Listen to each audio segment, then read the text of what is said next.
You are about to embark on the story of war correspondent Ernie Pyle like you've never seen him before.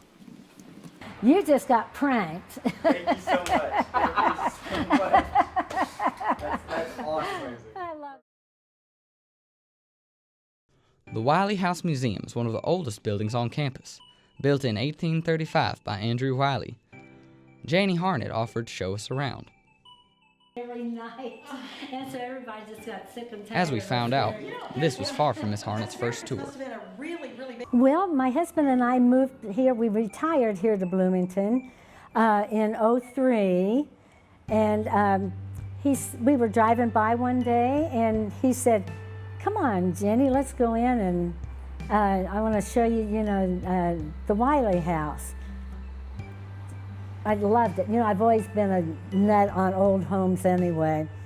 So I went through it again just about 6 months later, and Cindy and Joe, who was the director then, said, "Would you like to be a docent here?" Because they'd seen me a couple of times, within 6 months' time.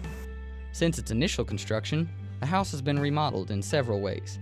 All modern changes are done with the intention to preserve the house's antiquity. Oh, there's so much more. And they've done all the decorating since then, too, because all the walls were white back then, because they had just stripped them down and replastered and things like that. So everything was new, and then Joe was doing all this research, and that Mr. Tom, who did the murals and the fireplace, the faux work on the fireplaces and all, that's all been done since, the window treatments and everything. So it looks like a different place inside now. The house was bought by the university president Herman Wells from the Hershey family, who'd been using it as an antique shop.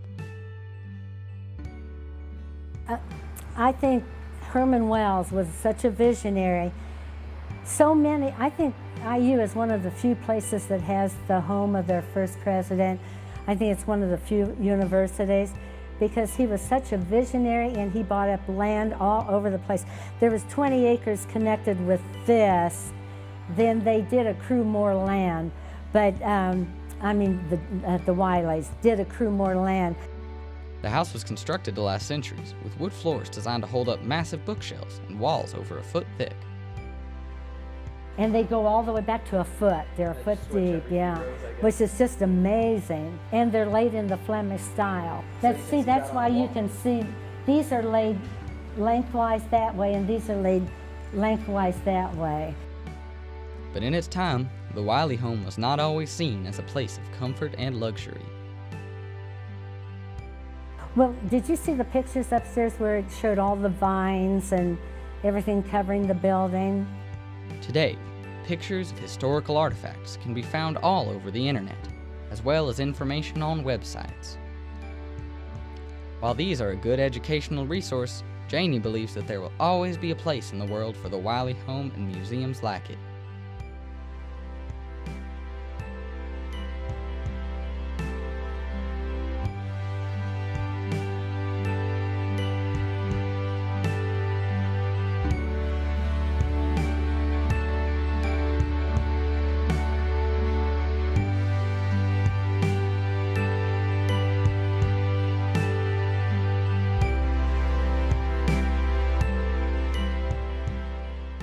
It's just nice to get in there and, see how the oilcloth floor feels. And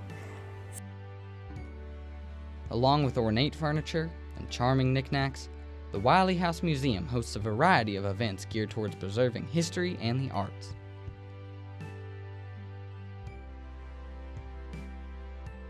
they have a big quilt show here in Bloomington, and then we have they get out all the old quilts here.